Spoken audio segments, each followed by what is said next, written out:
Magandang umaga, kumusta po? Narito po ulit ang update natin para sa lagay ng ating panahon. Ngayong umaga po ng March 11, 2024 na kung saan sa ngayon po ay easterlies pa rin ang dominanteng hangin na umiihip po ngayon dito sa ating bansa, lalo na sa may Visayas at Mindanao. Ang amihan ay mahina lamang po ang ihip nito ngayon, lalo na dito sa Luzon, dahil po yan sa presensya ng HPA na nandyan po sa southeastern part ng Japan at may shear line na nakaka-apekto po ngayon dyan sa may Bicol region.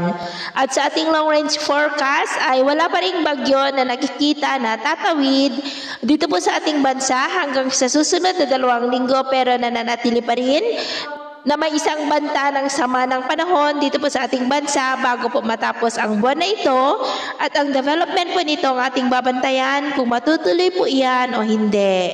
At sa lagay po ng ating panahon, ngayong madaling araw ay maayos ang panahon sa malaking bahagi ng ating bansa, pero may tsansa pa rin po ng mga isolated rains dulot po ng shear line sa ilang bahagi ng Quezon, Bicol Region, Occidental Mindoro, Romblon at ilang bahagi ng Palawan.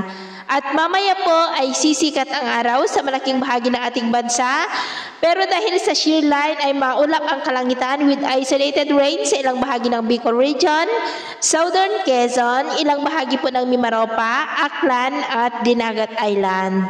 At mamayang hapon ay posible pa rin ang mapag-ulan sa may Bicol Region, ilang bahagi po ng Mindoro, Eastern Visayas, at ilang bahagi po ng Caraga, kaya mag-ingat po tayo sa posibleng banta ng mapagbaha at pagguho ng lupa, lalo na po dyan sa may Bicol Region dahil posible pa rin ang may kalakasan ng mapag-ulan ngayong araw sa ilang bahagi po.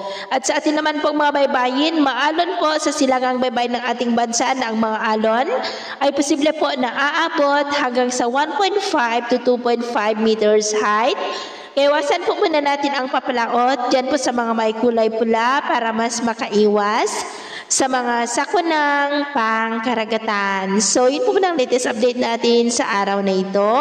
At ako pumuli si James na nagsasabing, sa kahit na pagsubok po na darating sa ating buhay, wag na wag po tayong mawawalan ng pag-asa. Thank you and God bless!